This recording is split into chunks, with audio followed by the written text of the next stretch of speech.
tokusatsu, taking the form of many shows including Super Sentai, Kamen Rider, and Metal Heroes. And today, a group of fans come together to review it for you as Toku Secrets. Hey guys, and welcome to another episode of the Toku Secrets podcast presented by AnimeSecrets.org. I'm your host, Boken Silver, Nathan Desa. And today we are finishing yet another Super Sentai series as we take a look at Juken Sentai Gekiranger in its in-game arc, lessons 44 through 49. We once again have the whole crew in for this, so go ahead and introduce yourself, guys. Nope. Patrick Chicken Red here. Rizwan Gokai Red. And Anthony Koyu Green. All right. We got a lot to talk about because we're not only talking about the in-game story arc, but we're also going over. This is basically going to be, well, not our final Gekiranger related thing because we're going to be doing one other thing related to Gekiranger, but I'll talk about that at the very end of this podcast. So let's give a brief recap on what happened in our last Gekiranger review. So we had a three-way battle between the Gekirangers and Kensei, the Kenma, and Rio and Melee. And long story short, that battle ended with Ken gaining control of Saidai, a powerful Rhino Geki beast made from the soul of Bruce E., who's the creator of Juken. Saidai is able to transform into its warrior mode Saidai-O and can combine to form some other ultimate mechs. Blah blah blah. Saidai had a massive power bloom that increased the power of the Gekirangers and Rinjuken warriors. The Gekirangers defeated the Kenma, Katam, and Maku. Rageku was killed by Long before he revealed himself to Rio. Long revealed to Rio a new type of Juken called Genjuken, which draws power from mythological creatures. And Rio and Melee underwent blood ceremonies to become Genjuken warriors. Rio gets the power of the Griffin, Melee the power of the Phoenix, and Long also has his two partners, which include his Basilisk Fist Sanyo and the Silent Chimera Fist Sugu. And in the last episodes that we covered, at least before we had a really lame Christmas episode, Sugu was actually revealed to be a reborn Don, who, long story short, is a former student who trained alongside Rio, Miki, and Go, and he is also apparently Jan's father. So, here we are. So we got 6 episodes. So I'll go over each of these. I'm not. You know what? I'm done naming these episodes with their names. These names are just stupid. I'm finally done. So I'm just not gonna call them out. It was amazing you made it this long before you stopped. Right. So I'm just gonna break these down.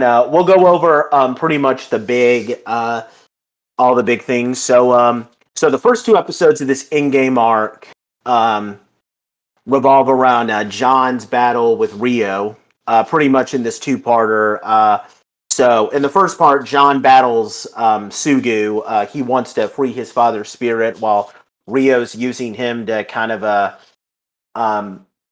prove that John is a worthy opponent.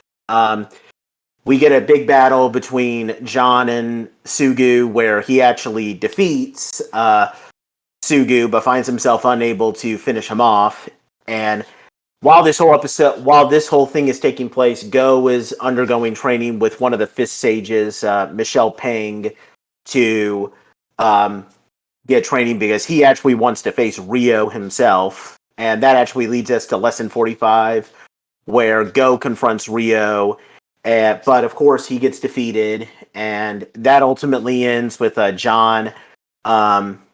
John ultimately kills Sugu and releases the soul of his father. And now, motivated to avenge his father, John accepts his battle with Rio. We get the big climactic battle between John and Rio, which is yet again one of those battles where somebody's visor gets busted open. So you know that this is a pretty serious battle. John defeats Rio, but then at the very end of it, Rio turns into this big, like, feral, mindless creature who grows giant, and Long is all excited because for what's happening. And Melee had overheard some talk from Long and Sanyo about like some personal motivation of Long's, and she calls out to Rio, and that causes Rio to snap out of it, and they flee from Long. Which then leads us to episode 46, where we get a massive, massive, massive plot twist. So I'm going to try to give the details here.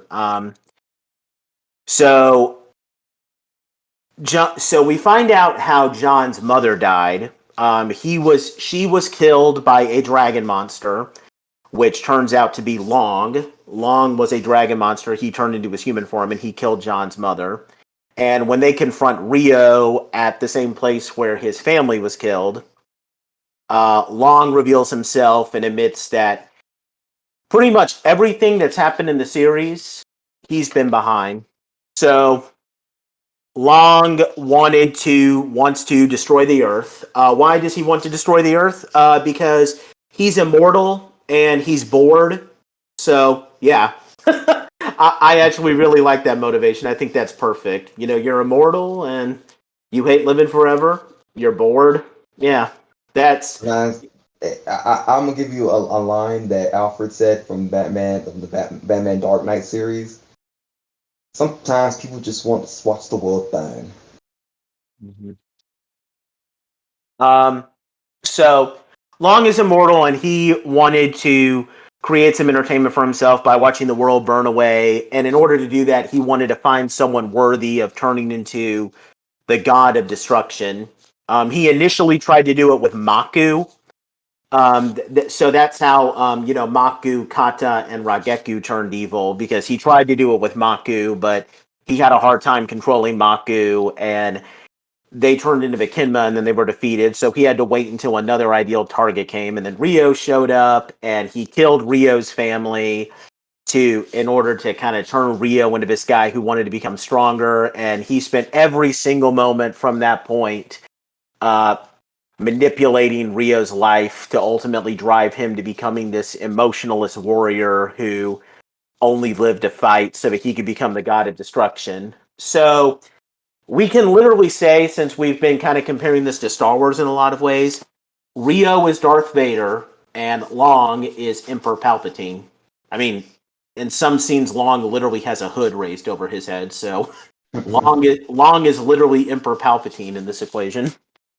So we have that big twist. But unfortunately, at the end of this episode, Long realizes that Rio cannot truly become the god of destruction because Melee is holding him back.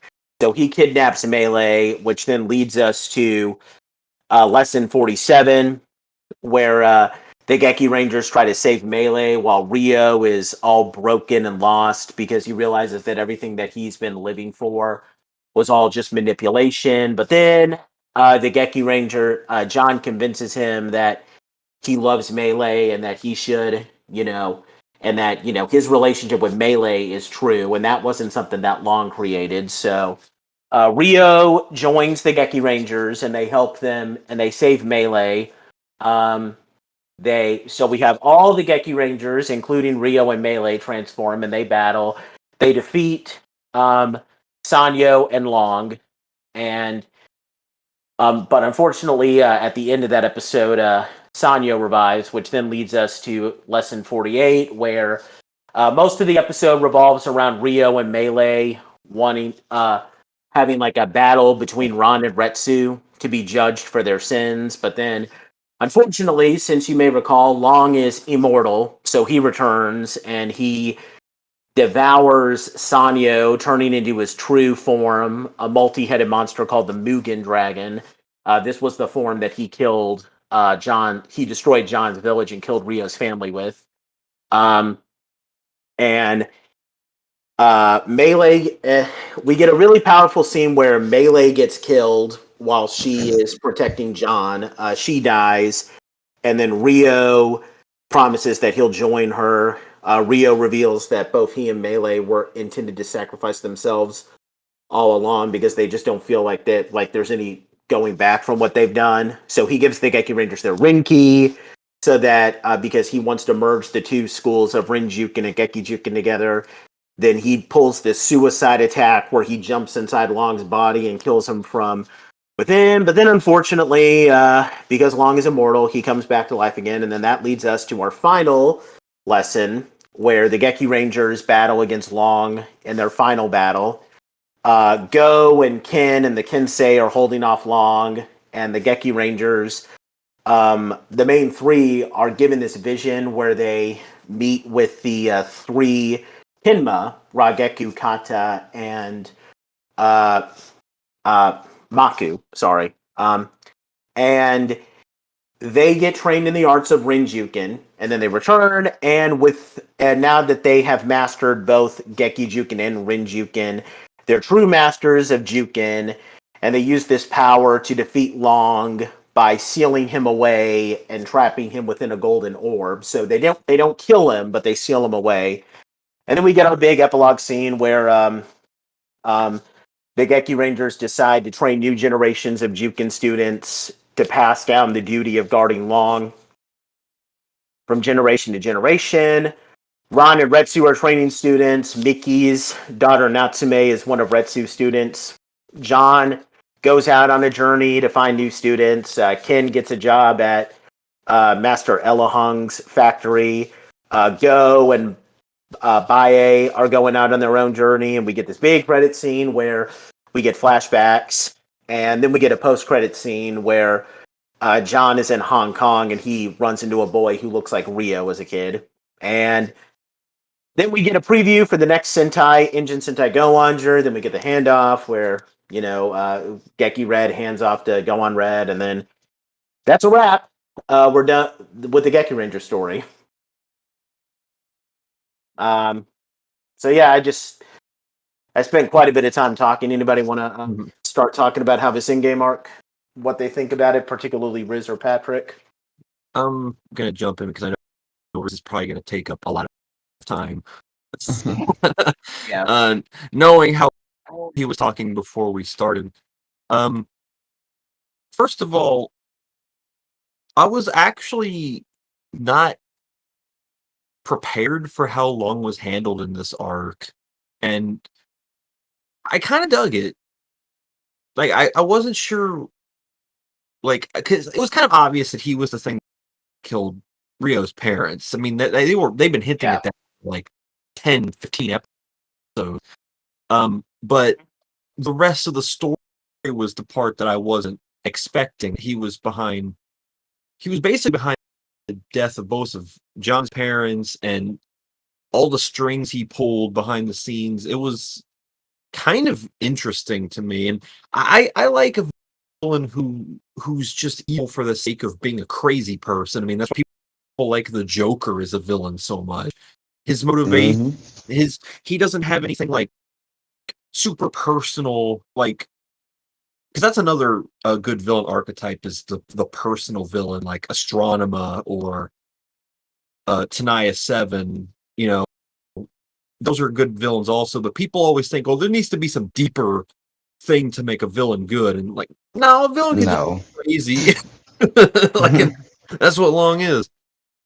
I don't like how he clearly went to the Omega Shinron school of not knowing when to die. Yeah, I just finished watching GT for the first time a couple months ago, and I hated Omega Shinron for that very reason. And that was the first thing that was going through my mind. Is like, he died 4 times. Just can you just go away already? Please. Yeah. But probably the biggest surprise of this whole final arc was the fact that Ryo and Melee stayed dead. I was when they died, I was sitting here thinking, okay, what kind of cop out are they going to have to make the two of them come back? And then the credits rolled. I was like, wait a minute. They're still dead. I wasn't ready for this.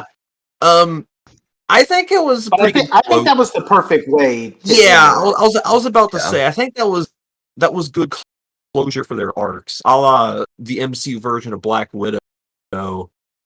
It probably set wrong on a lot of people, but genuinely, it was a good way for them to go out. But again, I'm not talking about the main cast any. They gave him this whole mini arc in the start of this thing of him. I want to learn this new power. Okay, cool. And then he uses it one time and it does nothing. Talk about Exactly. a waste of everyone's time. That kind of irritated me. I'm not gonna lie to you. Yeah. Like, I don't know. It was and it's kind of cool. funny. It was Huh? cool that he managed to like kill that one Yeah. Genshi with his power, but that was it. Like, It was just like, check out this whole thing. JK don't care. Tosses him away. but what's sad though is that he could have easily have beaten him if he just not revealed it in front of him. Yeah. Like, You've it's like, seen oops. you've seen my skill. Now watch it again. Go stupid. But I don't know if it was just me, and I'm gonna use this as a segue into this because I'm practically done after this. Was it me or did this final arc seem very pedestrian compared to finale arcs that we've had past? Like Shinkenju's felt like a big everything comes full circle story, and Jetman's was the final ending of personal grudges between them and Fire and everything. But this just felt like it didn't feel grandiose to me.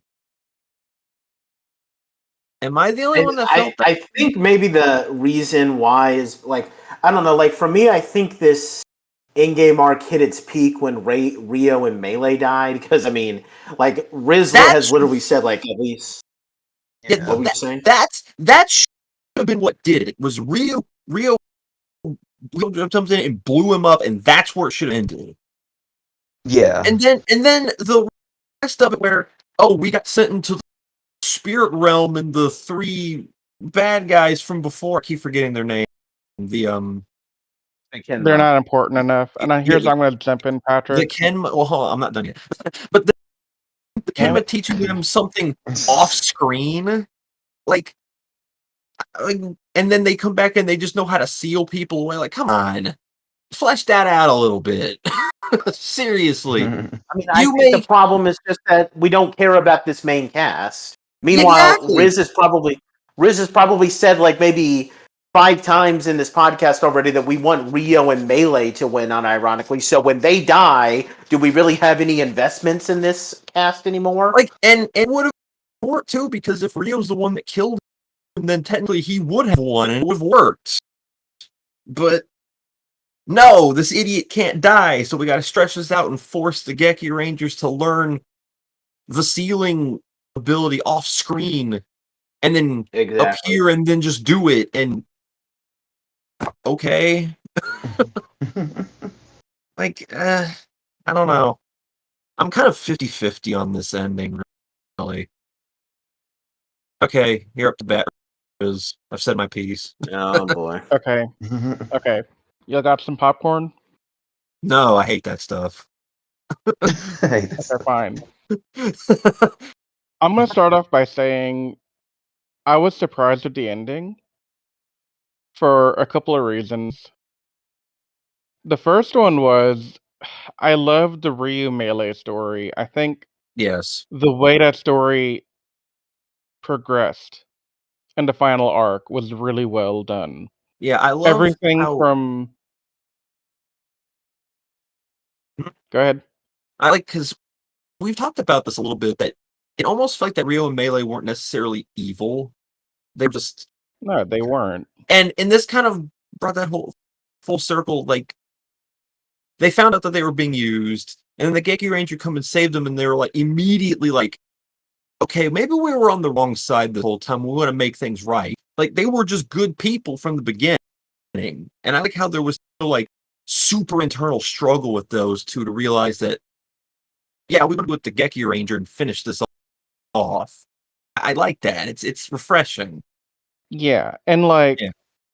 I think what I wanted to say when I was trying to cut in, Patrick, was um the thing you said with Ryu being the thing that kills Long and Long stays dead. That's what I wanted. The Yeah. last 2 episodes were super pointless, and honestly, this ruined an already broken season. So, like, what did we gain from having the Geki Rangers do all that crap? Like, we didn't gain anything because, like you said in the beginning, Go went off on this mystical quest to learn how to make water go up instead of down, which is a cool technique, I guess, but Is he literally failed to do it.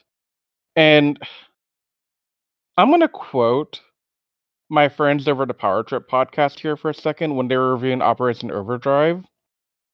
Not that I'm saying that this is Operation Overdrive level bad, because it's not, but they Yeah. made a very good analogy that I like.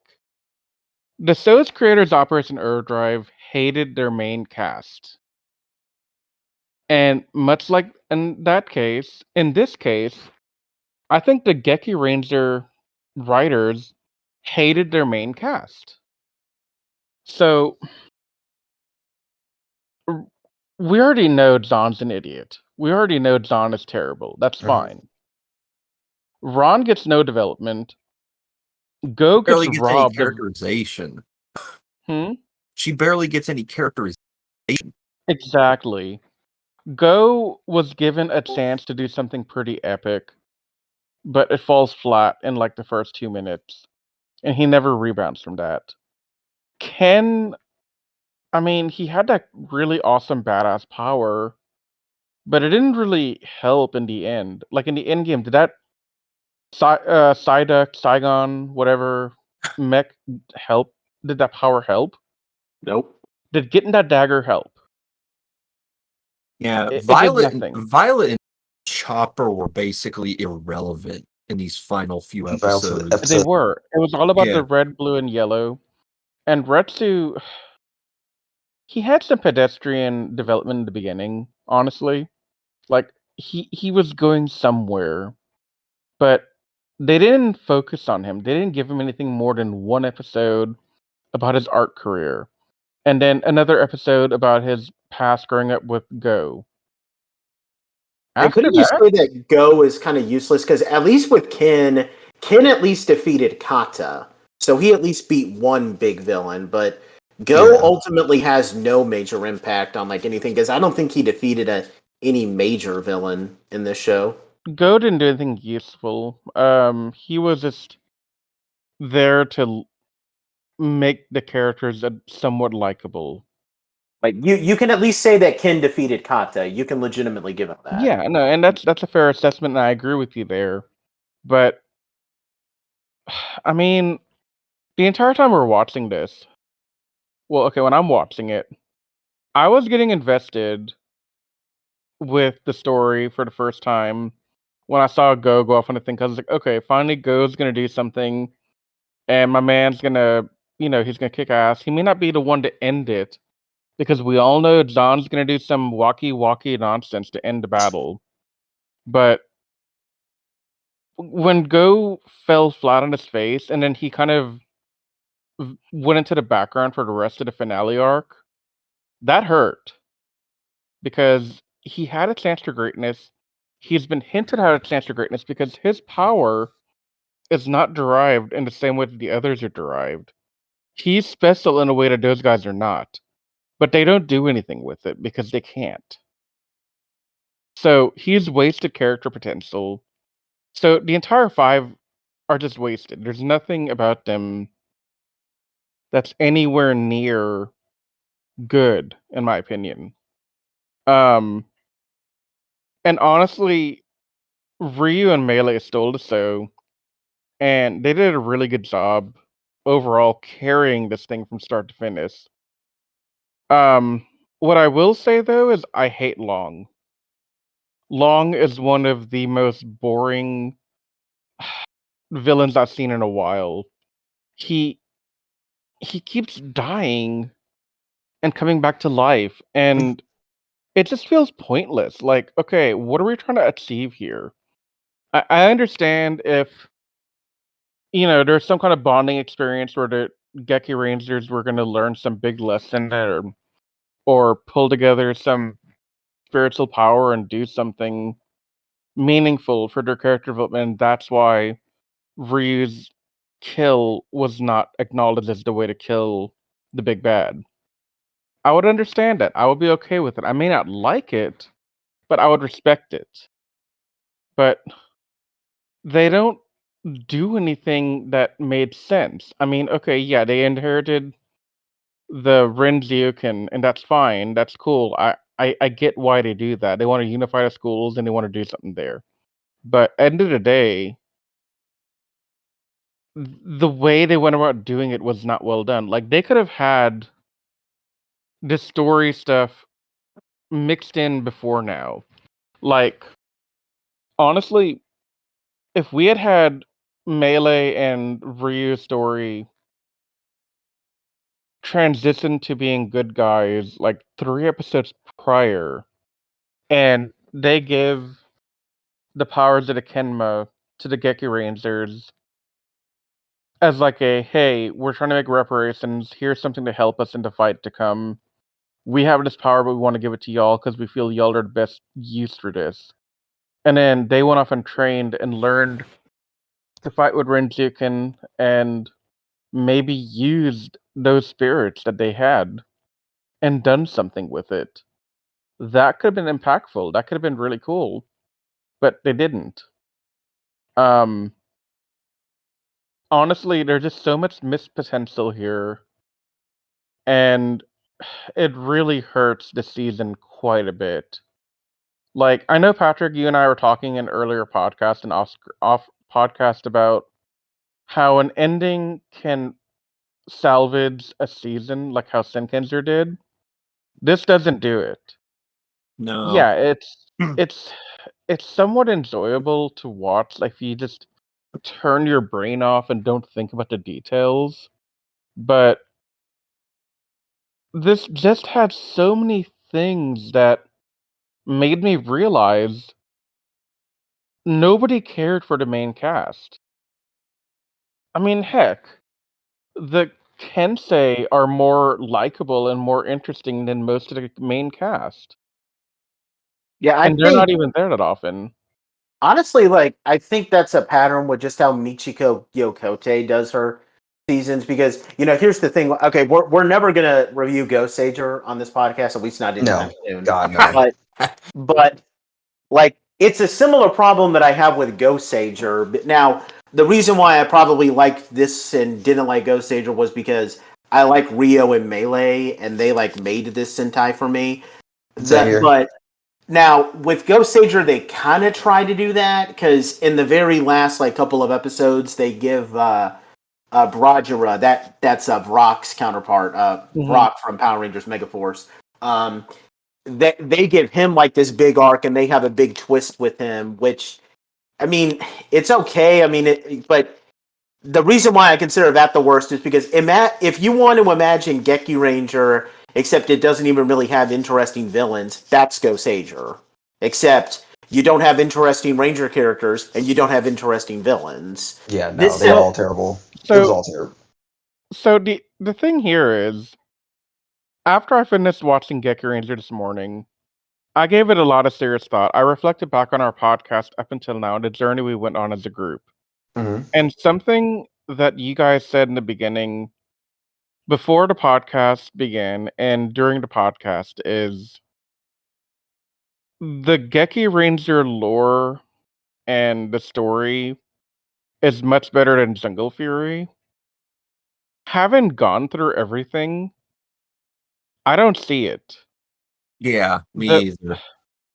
like I feel like the idea that Dicey and the Jungle Fury lore is handled much better than anything we've seen in Geki Ranger. Like, honestly, if you hadn't told me, I would have assumed that Gekiranger is a cheap knockoff of Jungle Fury. Because the lore is not interesting.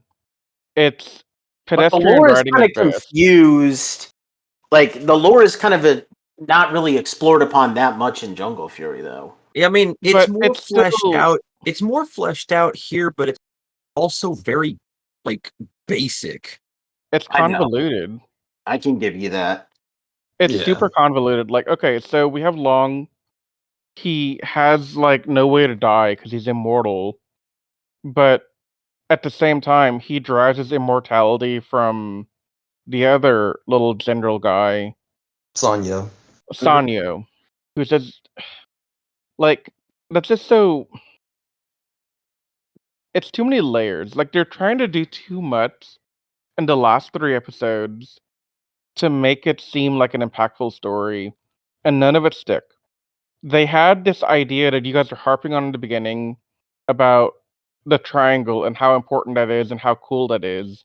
But honestly, after like episode 20, the triangle's never referenced, it's never useful, it's never brought up really, except when Ron says, "We need heart. We need heart." And I'm like, okay, you need heart. What are you doing as a cast member to bring that about? And the answer is not much because you're not really developed or you're not really getting any characterization. You're just kind of there. And also, while we're on the topic of Ron, she is the team captain, but aside from that one time when she's bickering about getting control of Psyduck, she doesn't actually portray any interest in being captain or even mention that she's captain. It's kind of just they're kind of leaderless and they all kind of do whatever the hell they want whenever they want. There's no leader in this Sentai, really. So yeah, I don't see what Anthony and you were saying about when we get to the ending, we're gonna see a different side of Gekiranger because I don't see it. Well, with me, to be honest, like I had only watched Gekiranger once, and this was like I mean, this was probably like 8 years ago, so I was a lot younger. It's going to be very similar to like how I was when like I absolutely loved Georanger when I first watched it. It was a style over substance thing for me. Honestly, Mhm. rewatching it now, okay, I don't hate it, but like even before I had like now here's the thing. Never at any point did I say that would I put Gekiranger in like my top 10 favorite Sentais. I would probably put Rio and Melee as like in my top 5 favorite villains, but I would never put any of the Gekirangers except maybe I don't know where I would fit Go and Ken, but I would never put any of the Gekirangers, especially the main 3, anywhere near my top of their colors. And Well, so, Go is very underdeveloped as well, though, is a problem. yeah, I know. He at least does something, and he's I not mean, like the main 3. I'll yeah, give him that. he had a relatively well established character, which is Yeah. more than we can say for most people in this show. Yeah. It was a style over substance thing for me, and honestly, like I, in fact, I was honestly kind of worried about revisiting this Sentai because, like, I remember reading a lot of reviews about it, like how a lot of the Toku fandom as a whole view it. And to be honest, a lot of the complaints that we have in this podcast are similar to what a lot of people say, where, Gekiranger has 2 really amazing villains, but the main cast is boring. And, I was kind of afraid, like, okay, like, watching this again, knowing everything that's going to happen with, like, the twist and everything, like, I don't know. It's kind of similar to how Patrick and I have kind of a different view of Jetman after watching it the second time. Like we used Yeah. to love it. But the difference between that and this is that Jetman is still something that I love, even though I might rank it down a little bit less. But like with this one, I never loved it. I liked elements to it, but it was never nowhere near my favorite Sentai. The problem with Jetman was there was a lot of small things that kept it from being really good. Mhm. Like, we had decent characters. Like, we had Black Condor is an amazing character. Like one of the best in Sentai. But like the same problem exists there, where we don't get some key development that we would have wanted in favor of other development that we didn't want. Mm. And that's what kind of brought down Jetman a little bit for you, and I get it. I mean, I think I gave Jetman like a average score when we did the review for that, if I remember correctly. But in this case, if I had to go off of the S tier rating scale, I would firmly place this in a low D. As in terms of like the overall Ranger cast, or Season. as the season as a whole. Right. It's a D tier to me. Yeah. Like, I know you said 50-50, Pat, but I mean, I have harsher opinions on some of it, I think, than you might. there's probably only 2 seasons that I've seen that I would put below this. Let me guess. Zero Ranger is one of them. Zoo Ranger and O Ranger, and that's because those 2 seasons are just legitimately terrible all around. I mean, I'm a couple episodes into Zero Ranger right now, and I don't see it yet. Yeah, well, it starts off pretty nice. Like the first 5 or so episodes are good, and then it's just downhill from there. Yeah, that's what it is. But I hope I would probably put this season on par with something like Kyuyoger.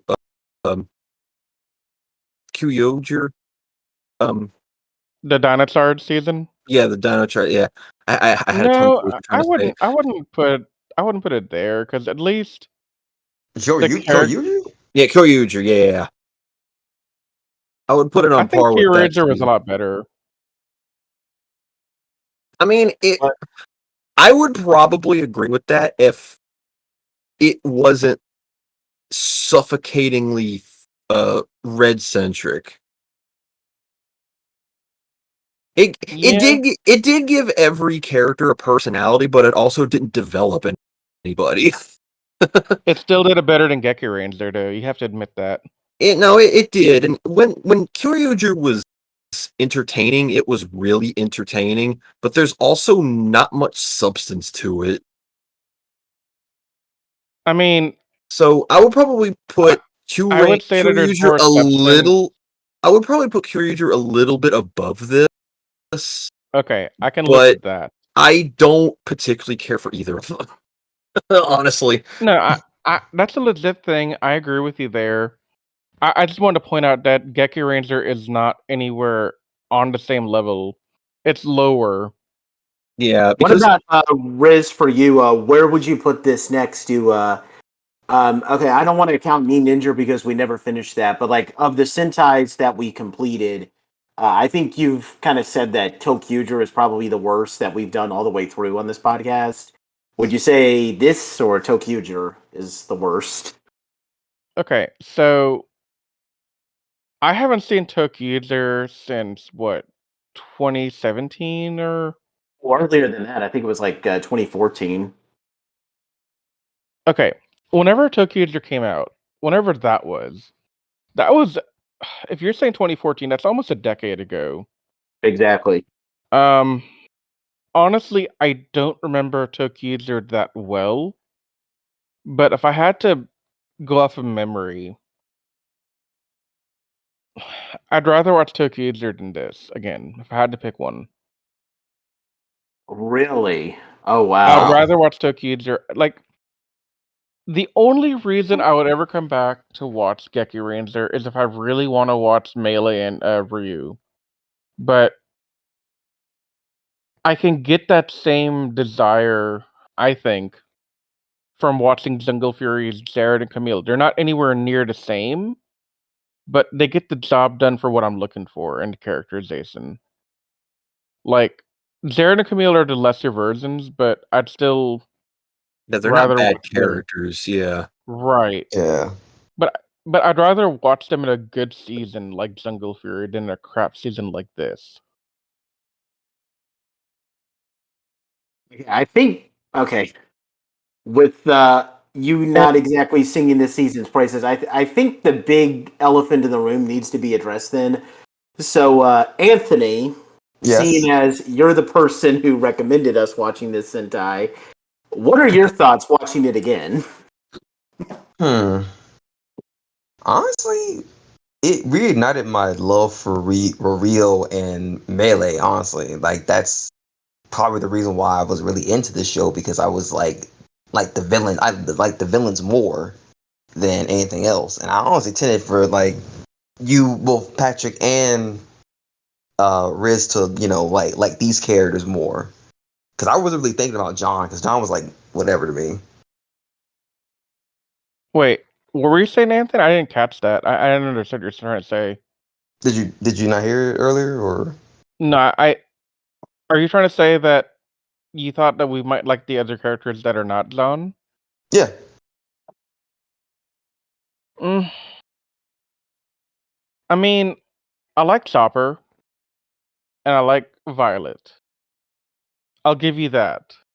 They're decently high C tier, low B tier to me.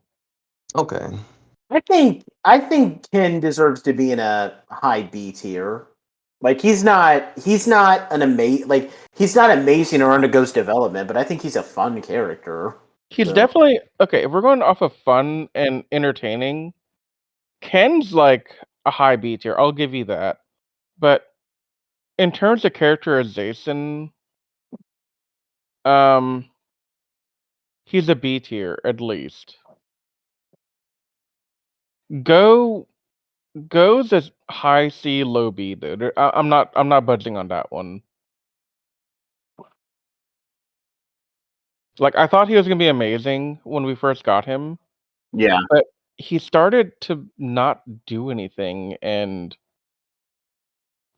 it, he felt like an afterthought in some of these battles we had. And it's not even his fault either. It was just how they character, how they show writers like written him. Like, Yeah, because like I said, he had that whole thing with him like being able to like uh control his Geki because he had the pretty much the incomplete version of what Master Shafu and the other people have and the other Kensei have. yeah. Because I mean, mind you, oh, I'm sorry. Go ahead. there's a problem with this season when the villains and the side characters are more entertaining and interesting than the main cast.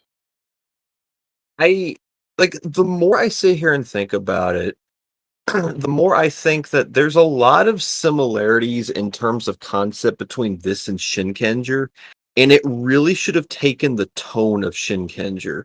It felt like Gekiranger was trying to be more of a goofy season, and it just didn't work. So here's how I'm gonna relate Gekiranger to Senkenzer. You all know I hated Senkenzer for most of the season because I hated Takuru until the end, right? Yeah. Okay. Here's what kept me going with Senkenzer despite that. The other four, and then later the other 5 Rangers, were spectacular. They had great plot, great characterization, great stories, great arcs. They were all really awesome. I wouldn't. I'm hard pressed to say that any of them are lower than the A tier, honestly. Mm-hmm. Mm-hmm. So even though I hated Tucker, even though I didn't really care for some of the plot early on, I was invested in these characters and it was enough to keep me going. And then when we got to the end, I was like, oh, the spin on the plot, like this entire thing is just amazing. This makes Tucker an amazing red. Like I understand now, and I think Tucker is amazing. But here we have characters I don't care for. I have no investment in them. We have a story that is poorly written, is more centric on the villains, which is fine. I'm okay with a villain-centric story. That's cool. But you gotta give us something on the main cast, but you don't. This And is a then Sentai that really should have been given to one of the two goats of Sentai writing. Those being oh, and by the way, guys, back who are listening, this is eventually going to be a versus thing. Naruhisa Arakawa versus Yasuko Kobayashi, who's the Sentai goat writer. Like, if either one of those writers had this Sentai, I think it could actually be a potential A tier Sentai. Yeah, It like could have been. Yeah. like the more I think about it, because I'm looking at the list. Shinkenger's writer also did Ginga Man, which is another season I've seen, which was another season that had a really good cast of characters. Yep. Sure did. This season could have really benefited from somebody like that, yeah, because I think, like I said, I think the Shinkenger Gekiranger comparisons in terms of concept, it could work if you wrote it in a similar-ish fashion of maybe because Red having a hidden backstory and having a trust issue, like John, make him a more serious character who he questioned why he was in the jungle, and it was like haunting him or something, and he was almost like he was high tempered, but not in an energetic sugar rush way, but more in a angry, how do I put this? An angry, almost like I hate the world kind of way. And it's a journey of the others trying to help him find his place. And then when he does find his place, it gives him, when he does figure out his origin, it kind of gives him peace of mind or something. I think the decision to make John a goofy character when his backstory is legitimately dark and depressing, and it clashed with his personality. If they made him like Takaru, where he was a serious, angry, troubled character, it would have helped. Now, granted, they would have had to have written everything around him better, but it would have helped the tone, because the tone in this season was just off the whole time. Can I cut in here for a sec? Go for it. Okay. I'm gonna regret saying this, but John in the last couple episodes was the best he's been all season. What? Nani?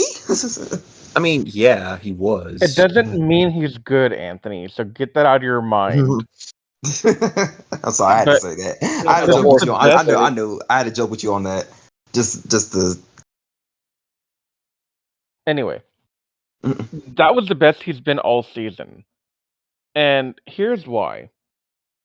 He had a focus, he had a mission, and he had a purpose. He was trying to learn more about his family and where he came from. He wanted to find out more about his dad. He wanted to know about his mom. He was invested in avenging his family and avenging Ryu and Melee and saving them.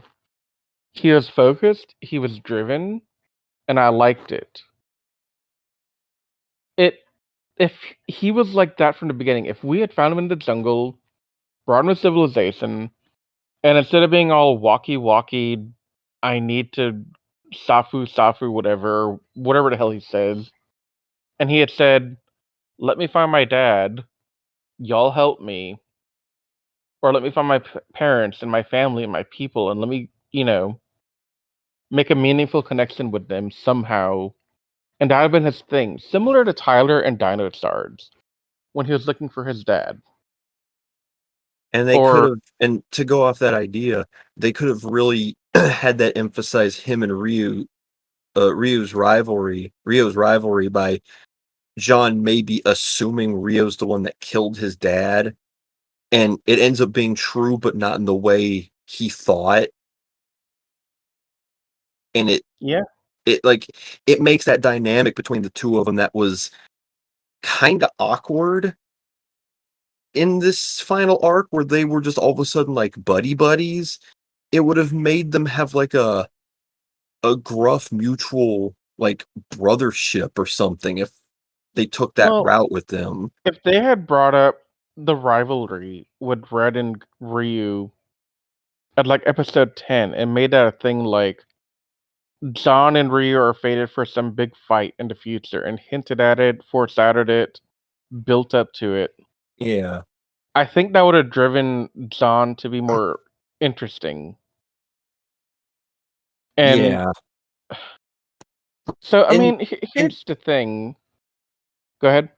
And to go back to the comparisons with Shinkenger, that's probably the way the I've been trying to describe what was the one thing that was bothering me about him this whole season, and what you just said kind of finally made me put it to words. Compare it to Takaru, where you saw that he had a direction and a motivation and something to keep him going. But John, with especially since they built up to him having this big twist and a mystery about him and everything, he was a very directionless character. Yep. 100%. He had no purpose. Yeah. He And literally existed to annoy everybody. and the ideas that you and I are throwing around gives him a character path, which, my God, he desperately needed that. They all needed it, Pat. There's not a single person in the main cast I mean, who didn't need that. if Ron and Retsu were more so of supporting characters to help John along his path, with John being the main focus character, it wouldn't have bothered me too much. I don't necessarily need all three of them to have a path. It would be amazing if they did, but if you can Well, have them just be supporting characters to help him on his path, and it would have made them interesting because they would have had their own ways of helping him. But okay, so hear me out. I think if they had at least made Ron more motherly or big sisterly to John yes, and gave him support and said and try to teach him and make him a better person and to explain to him how to be a civilized human, that would have made her stronger because then we're seeing empathy from her. And Mm-hmm. yeah, through her actions supporting him, we could have seen her own personal dilemmas and seen her growth. yeah. That could have been beautiful. And I mean, look, we've been on this podcast so far for about an hour, give or take. And already we've written a better Gekiranger than Gekiranger did. Oof.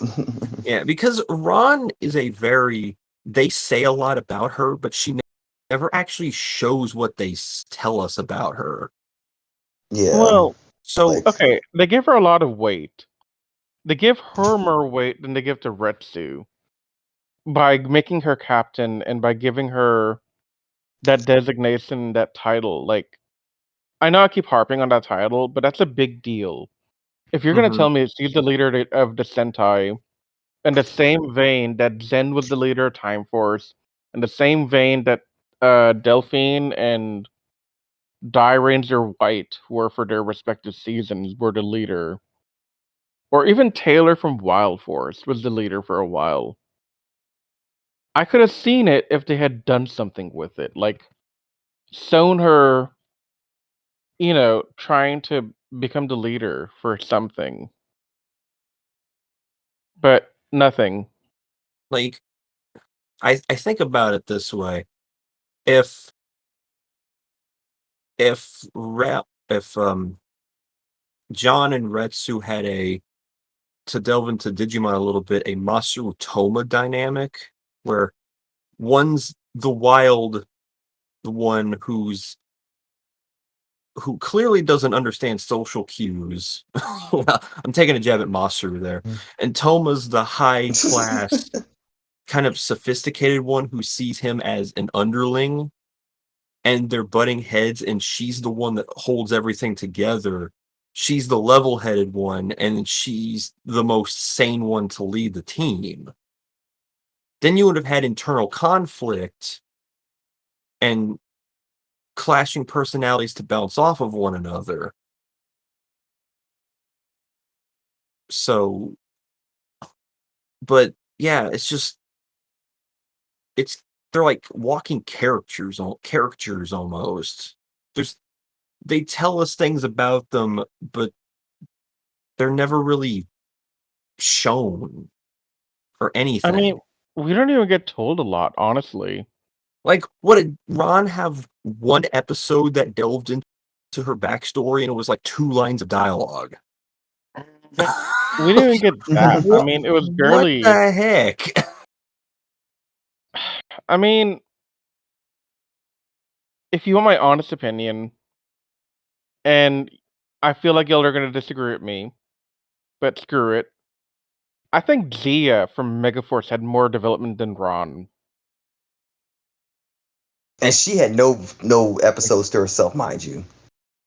Exactly I my think point. Gia I had wouldn't say development, but Gia had a clear personality. yes, she had Yeah. an actual character to her. She was an actual character. You knew who she was. You knew what she was about. And she had no story arcs, but you at least knew what you were getting into with her. With Ron, I still don't know. Yeah. And I finished the dang season. She's just nice. That's all it really is to her. She's I just mean, nice. That's not okay, but even that's not. inherently true. No, I'm either. not trying to I'm not defending her in any regards. I'm just I know, saying but that's all she has. Like that's all I know, she. but that wasn't even inherently true either. Because Yeah, she was kind of she had mean sometimes. she had episodes where she just went like full bully on people for no reason. Yeah, So I don't and know.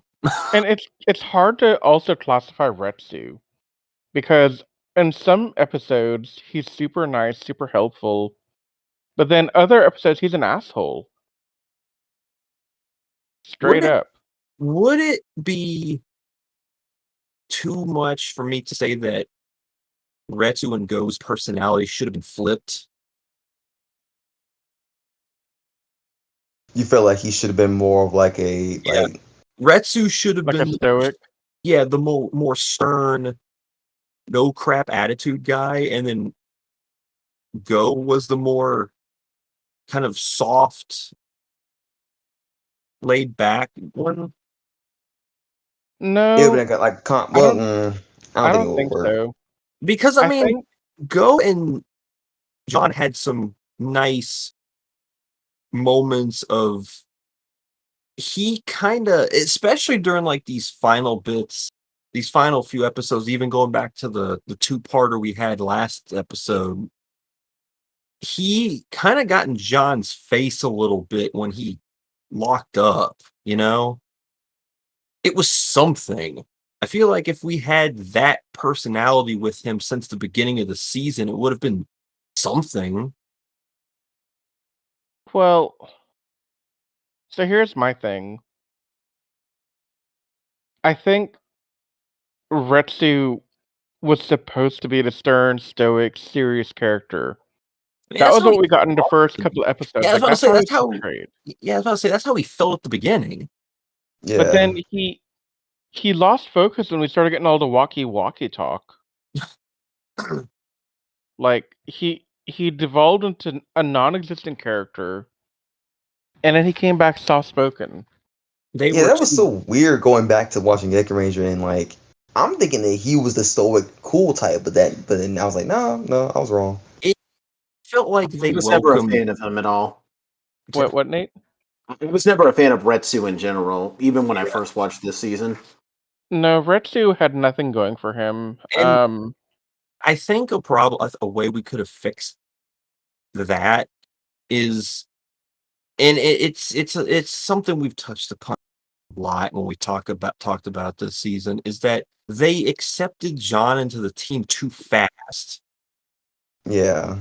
They Okay, burned and through character moments, character plots, and they just burned through this stuff way too quick. and this is my biggest problem with Gekiranger and the reason why this is firmly in the D tier.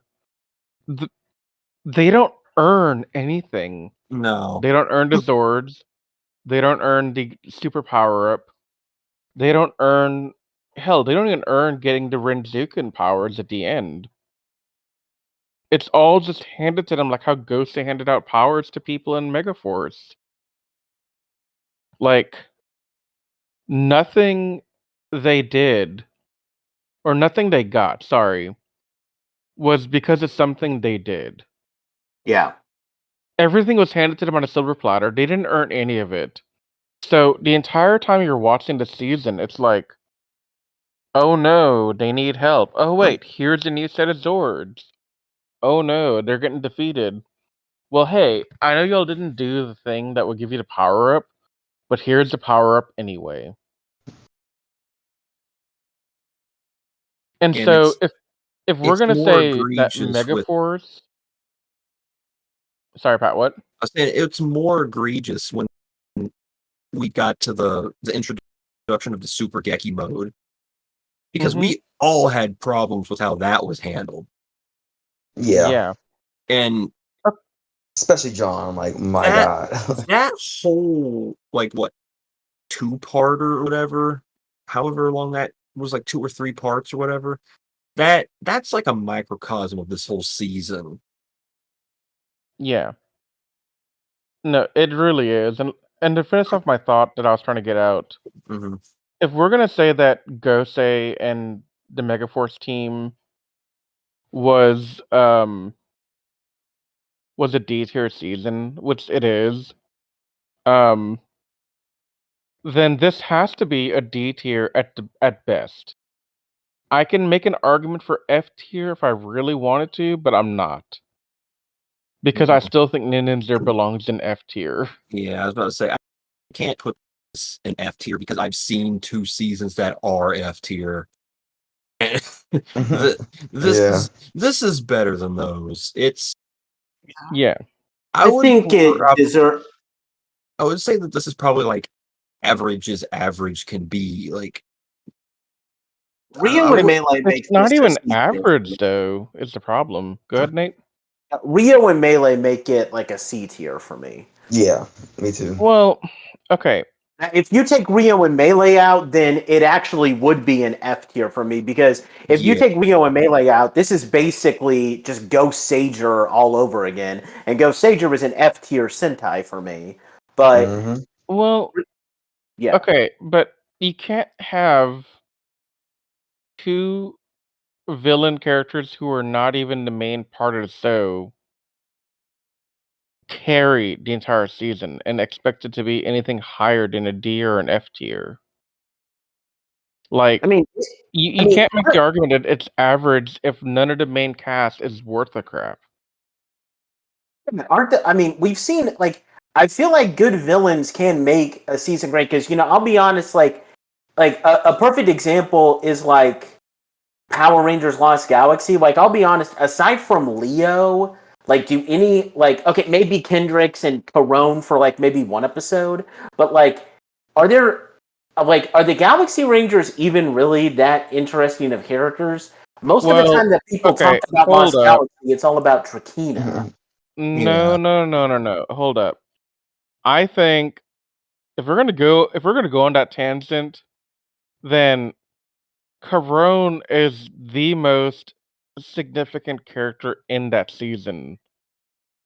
Well, yeah, I know. Because her entire struggle from in space brought into Lost Galaxy, and the way she had to come to terms with what she did in the past and how she can atone for the sins now, that made her one of the most compelling characters in the season. Yeah, I know. I'm not trying to And bad talk Lost Galaxy, because Mike and I like it. Leo were also really good characters. Okay, I'm Damon not. is average. Oh, I like Maya was Yeah. Kai. average. I like The Kai. decoy. Kai was cool. Yeah. So I'm I not trying wouldn't. to badmouth Lost. I'm not trying to say that the Lost Galaxy Rangers are as bad as the Geki Ranger character, so don't get me wrong. But what I'm saying is that I think Trakina and her story is a bit more interesting than the Galaxy Rangers themselves. Now, I'm not saying that No, the It Galaxy is. Rangers are terrible characters, but you get what I'm trying to say? No. But what I'm trying to say is, at least in Lost Galaxy, we had interesting characters with a very interesting villain. But we don't have interesting characters to go with a very interesting villain here. But I think, but to be honest, like, But what like, you can make the case that Rio does make this show good though, because like his story, like I'll be honest, like Rio probably has like the perfect, like as perfect a villain story as you can possibly get, where he's been manipulated his whole life by this guy who just wants to destroy the world because he's evil, and but he thinks that he's doing this all just to become stronger, and then he finds out that he's been used all this time. And like the way that they end his story, like it's the perfect way you could end it, where he feels like there's no going back, but his story does end on a great note because when he dies, he is reunited with the only person that he has ever loved and the only person who's ever loved him at all, and they get to live happily ever after. Like it's a perfect ending, and I think that's powerful enough to escalate this otherwise really boring Sentai to a C tier because that story is amazing. it's an amazing story, but we get that in pieces every now and then. Because most of the time, we're not seeing the villains, we're seeing the Gekirangers, mainly John acting like an idiot. But there's a lot of episodes that So, revolve specifically around Rio and Melee, though. yeah, maybe like 10 at most. No, It's still like a quarter of this season's length. Yeah, but And even the episodes that revolve around the Gekirangers, Rio and Melee have subplot. yes, they have subplot, but the thing there is some of the subplot that they do get that's not about Ryu and Melee specifically. I didn't like the Kenma. I didn't like Long. So their involvement, their attempts to train and to manipulate Ryu. The only reason it worked for Ryu to be a great character here is because we like Ryu. But these other side villains that we had around him were. They didn't elevate it. They're I just kind of disagree there. with that. I think Long's twist with how he's manipulating Rio, like I can understand why you think what you're saying with Long, but I do have to disagree now. I don't think he's an amazing villain, but I do think that his whole story of like he's immortal and he wants to watch the world burn because he's bored and he just wants to see something cool happening. I mean, you can say what you will about that being kind of like a very like non-imaginative motivation, but honestly, like sometimes you just need a villain that's just crazy and wants to watch everything blow up because he's bored. It's like what Patrick said earlier. I like Long as a villain in as a character, but his execution of him just repeatedly coming back to life did kind of taint him a little bit. And that's the issue, is that Long could have been much more compelling had he died the second time. Yeah, I don't think it totally was the big thing. ruined him, but it didn't ruin him. No, it didn't ruin him at all. It just made him very annoying. I'll give you that. Like, I do think the final battle between the main three Gekirangers and the and Long, I can agree with you that was bad. I don't think that was necessary. That might actually be the more I'm thinking about it, maybe one of the worst Super Sentai final battles I've seen. It is. But yeah, it's definitely the worst I've seen. Yeah, I would say of the ones that we've covered here on the season on the Toku Secrets podcast, this might actually be worse just because, I don't know, it just feels like overkill because The only finale that's worse is Decade. Okay. Yeah, but Decade is Kamen Rider and we don't Yeah, we don't I talk know. about, we don't talk about that. I would We probably don't talk put about Decade. I'd probably put Kyoryuger's down here. Yes, I didn't like Curator's ending as much either, but I think I'd rather watch that than this. But again, Zoo Rangers was even worse because guess what? There was no final battle. I mean, Dang. I don't know that yet. Well, spoiler alert: Yeah. there is no final battle. It just ends. So like Mighty Honestly, Morphin. I think the most suspenseful final battle that I mean, it would probably have to be Shinkenger, at least for the ones that we've um covered here on the podcast. I can't think of one my favorite off the top of my head since I've seen a bunch of Sentai, but Gekiranger would always be ranked at the bottom for me with that. Yeah. If we're talking about like best final battles from the seasons I've seen, Shinkenger, Kaku Ranger, and honestly Goanger's really good too. Goanger's Oh final yeah, battle. go on. Amazing. Yeah. Normally, I mean, just to kind of move to like what we would do. So normally here on a podcast, for those who are listening, this is kind of where I would have us want to like. I mean, we've already talked about these characters a lot and like where we would rank them in their respective colors, but do we really want to do that, or do we just want to say that No, they all suck. yeah, Yeah, I would. I don't know if I would put John at the bottom of my red, but he's like third worst, and the others, who cares? No, Yeah. there's no point in us debating these characters because there's nothing interesting here. None of them are going to be the top 5 for any of us. Yeah. Well, where would we rank Rio and Melee though, like compared with like our other big villains? Because we've had a couple like obviously we love Bosco on from Gokaiger. I think he's Riz's like S tier guy. He was like Gray. the stick out villain from there. Yeah. Gray from Jetman, of course. Do we want to put Juzo Fua as like the big standout villain for Shinkenger or Yeah. Yeah. Yeah. He's much but better we're- than Dokuku and what Akamaru. Yeah, he's better than those Yeah. two. Mhm. where would we rank Rio among those villains? I think he's better than Juzo. I think pretty comfortably, but Gray is still my favorite Sentai villain. Bosco, Gray, Ryu, then Zuzo. Yeah, I think that's pretty appropriate, and I think Melee would go up there next to Rio because Melee's a great I character. I would consider also- Melee and Ryu one unit. Yeah, Fair Yeah. enough. I would also I probably can't put separate them. Gasha. I would also probably put Gasha Skull up there with Ryu. It's Rio. Who? that's Rito's counterpart in Kaku Ranger. Gasha Skull. Oh, okay. So he's not a bonehead. No. No. No. No. Oh But my gosh. just Far from that. No. He's such a good villain in Kaku Ranger, man. so he's wasted in Mighty Morphin. Got it. Yes. Yeah. Very wasted. He's the long lost member of the Three Stooges in Mighty Morphin. Like, Yeah. his Sentai counterpart would legitimately kill Rito because he killed someone for a lot less. Yeah. So I hadn't heard this from Anthony yet. Where would you rank the season in terms of the S tier categories?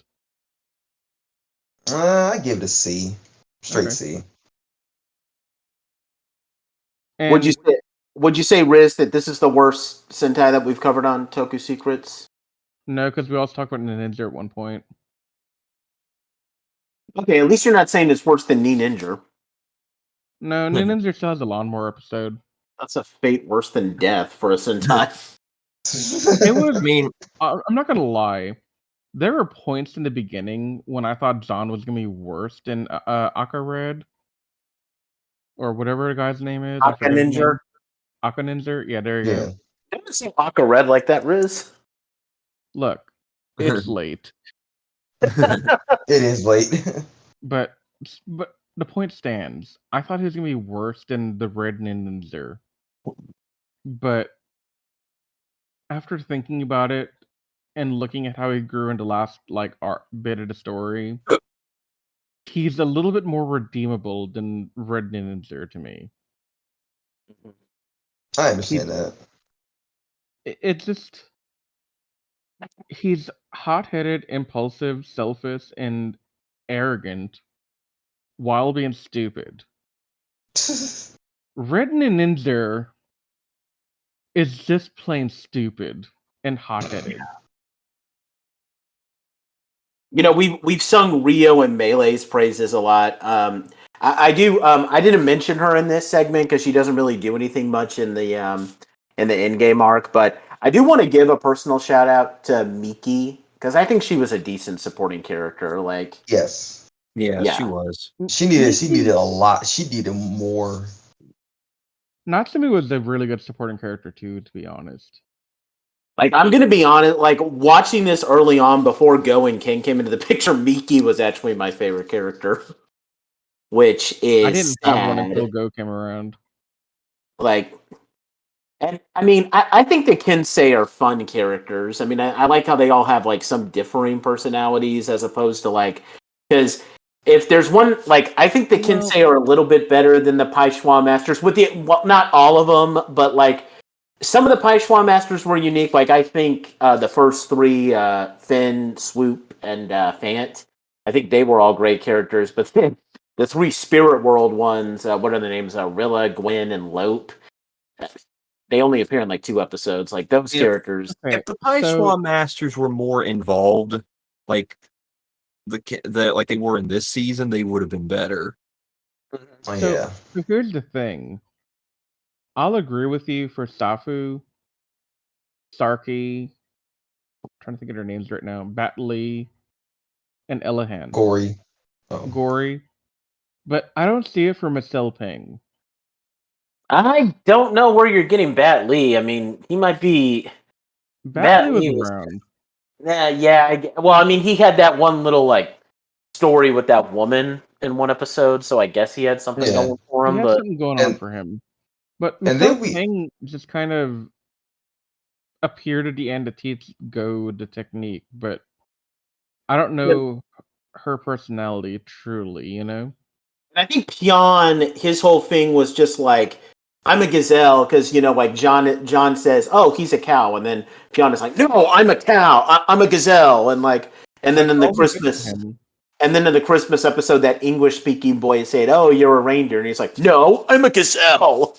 So that's literally his whole thing. he Yeah, had a but like better personality during the the Kageki training arc because like he come off kind of like you know arrogant and kind of like stuck up, thinking he's better than them.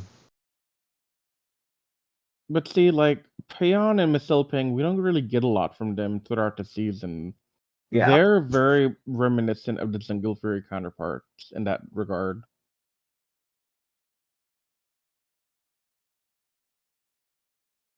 And by that I mean lacking a personality. Right. Because at least with Gory, like Gory was more or less kind of like a Gore he's was he, around. yeah, and he's kind of like your therapist. You just tell him about your problems, and he'll just tell you, hey, like Yeah. you need to do this, and that's what we're going through. Because they do that literally in a couple episodes. Mm-hmm. Yeah. Do we want to do we want to talk about anything else? Because I think we've talked about the Geki Rangers in Rio and Melee to death. I'm not talking about the Gekirangers anymore. I took my piece on them. Yeah, I've Okay, said everything I needed to say. what would we give this Sentai? This is a new thing. I think we did it in Jetman, and if we didn't, then this is a new thing now. I think we should do. What would we give this out of 10? I'm going with. I mean, I guess since I said this is like a C tier, I guess I'll give it like a 7. No, probably like a 6.5, which I think is technically a D, but whatever. I'll give it a 6. It's getting a flat 5 for Oof. me. Okay. Yeah, I would And give it Riz? 4 or 5. Okay. It And just, the season did so many things wrong. There is missed potential out the wazoo here. It had the marks of being really good, honestly, but it failed. I Anthony think with will like this. go ahead, Riz. I'm sorry. I was gonna say Anthony's gonna like this. You have failed fandom. Go ahead, Nate. And I think with all these low ratings, okay, people back at home, I don't think we should do the Gekiranger versus Jungle Fury video because that's just going to be a huge bloodbath. Okay, I can do it for you right now. You want me to do it? I'll do it. Oh, Jungle Fury story is better than the Gekiranger story. The main Ranger cast minus Dom is better than the Sentai counterparts. Ken is better than Dom. Obviously. Rio and Melee are better than Zerd and Camille. The morphs are the same. I mean, they're both equally cool. I think Jungle Furies is cooler. Yeah, okay, I'll give you that.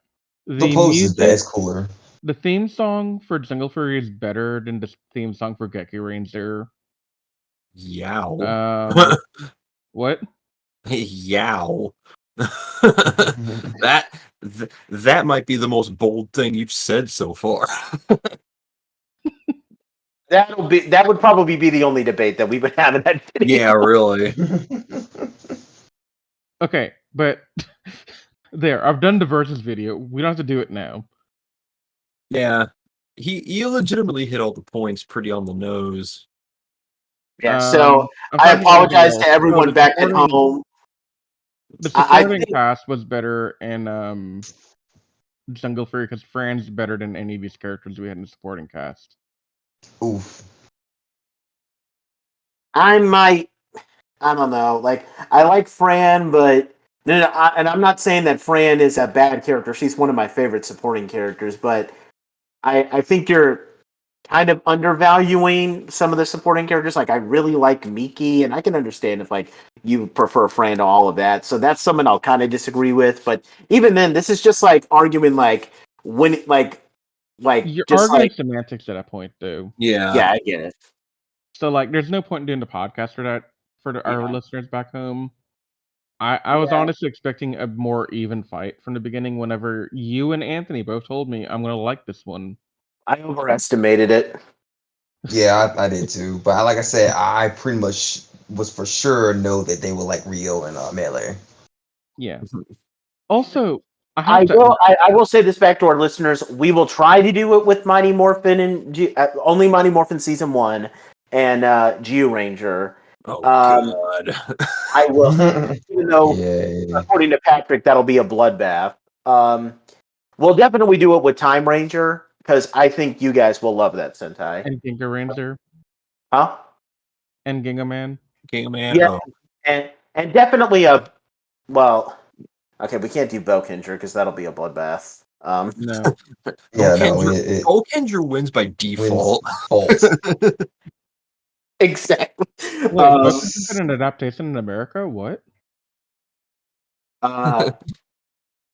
Yeah, so we'll try to do the Sentai comparisons, but I don't know. Like, I think I overestimated just how underwhelming this Sentai would be. I underestimated how underwhelming this Sentai would be, and we just love Jungle Fury here on Toku Secrets, so I don't think there's any point to talk about it. Nate, before we wrap up, there's something I remembered Anthony saying that I wanted to clarify now that we're done. Mm-hmm. All right, Anthony.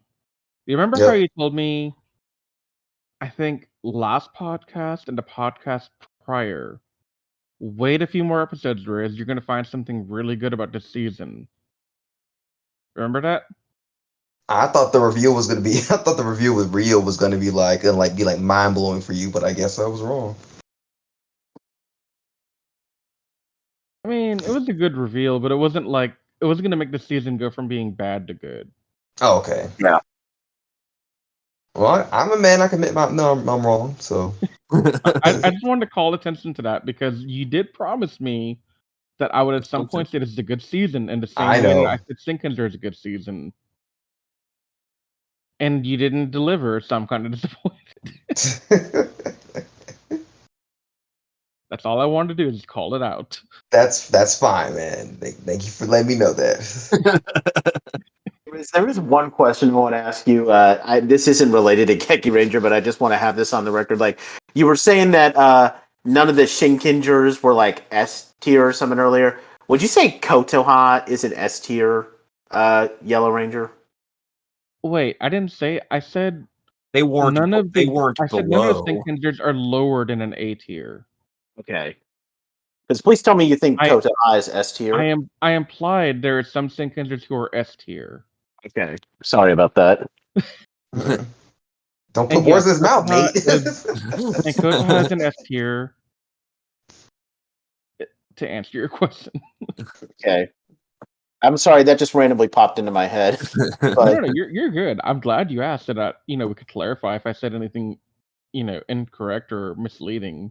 Because okay. I definitely want to make sure that y'all know that I think the Senkenders fall firmly in S and A tier, depending who we're talking about. Yeah. We should Yeah, definitely for do example. that. We should definitely do a tier listing once we've watched like a bunch of Sentai. I think we need to watch at least a couple of more in order for us to do that. But I want to make a Sentai Dream Team based off of the ones we've podcasted. That'd Yeah. be fun. that'd that'd be be fun. definitely true. Although I definitely want us to watch Time Ranger and Ginga Man because they Yeah. both have like top two blues in my Yes. opinion. Um, Ginga Blue was such a good character. yeah. I also want us to watch Abba Ranger before we do that. Yeah, because Abar Killer is like an S tier 6th Ranger in my Yeah. opinion. Yeah. Mm-hmm. I have my concerns on Deca Ranger looking at the reviews online right now. It's debatable. Well, I think we'll cover that, to be honest. And okay, I don't think it's bad. I don't think No. it's like this Sentai, but is it better than SPD? No, it's not. Well, okay, so the problem there is SPD is an S tier Ranger season. Yeah, exactly. That's the problem. But anyway, we're just kind of rambling on, guys. Like our next podcast was going to be Gekiranger versus Jungle Fury, but we're not going to do that. I don't want to I already turn that did into a bath. Why are you forgetting I've already done it? We probably will do a versus special again at some point where we compare two Ranger seasons, but we'll get we do all those owe everyone details. back home Dino Thunder versus Dino Fury. Yeah, we'll get those details ironed out very soon. Yeah. But with that being said, we are we're going to be taking a break from Sentai for the next couple of weeks, probably for the next 4 weeks. We're going to be taking a look at an older non-Sentai tokusatsu show called Gridman, the Hyper Agent, which is roughly 39 episodes. So we should be able to get that done. And then after that, we're going to be returning to Sentai we are actually going to be granting a request to Patrick, who really wants to rip this Sentai apart. Kyoryu's Sentai Gekiranger. And I'm going to try and defend it. Although before that, we will do a full season review of the first season of Mighty Morphin Power Rangers, at least. Oh, Lord. Just to and for the record, guys, you don't have to watch all those episodes if you don't want to. But yeah, so look forward to that. We thank you guys so much for joining. If you're watching this on YouTube, please leave your comments down below on what your thoughts are on Gekiranger, especially those who really like Gekiranger, because I know there's a lot of people. There's actually one podcaster who unfortunately doesn't do content anymore named Ricky the Barkeep. He does the Onyx Tavern podcast. In the unlikely event that you're listening to this, could you please explain to us why Gekiranger is your favorite Sentai? And yeah, I want to take you for a drink, Mr. Barkeep, and have a talk about that. Yeah. I don't understand. Well, he has some very weird opinions, which I'm not going to disrespect him, but he likes Operation Overdrive and thinks RPM is the worst season in all of Power Rangers. Get out. Get out. Get out. Yeah, I I don't. don't want to be looking for this guy, Nate. He doesn't seem like he has. Anyway, please like this video. Subscribe to our YouTube channel if you're not already subscribed. We'll give a personal shout out to those who listen to us on iTunes and Spotify. We thank you guys so much. We love you guys. Please check us out at animesecrets.org and check out Anime Secrets' Facebook, Twitter, and Instagram social media pages. Once again, we thank you guys so much for joining us through this kind of difficult journey that was expected to be great, but turned out to be not so great. But hopefully we'll have some mini better adventures ahead of us. With that being said, we'll see you guys next time as we take a look at Gridman. But until that time, guys, we'll see you later.